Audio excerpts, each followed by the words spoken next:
So for today Auto Boys, magkakabit naman tayo ng LNT springs dito sa gwapong Toyota Altis. Bakit nga ba maraming nagpapakabit ng lowering springs sa amin? Kasi tingnan nyo, plug and play lang siya. Tanggalin nyo muna yung gulong syempre.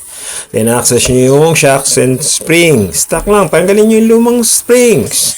Then palit nyo. Yan na, yun na. Walang budol-budol, walang putol-putol, at walang welding-welding. So yan yun. Reliable, safe, and specifically made per car make and model.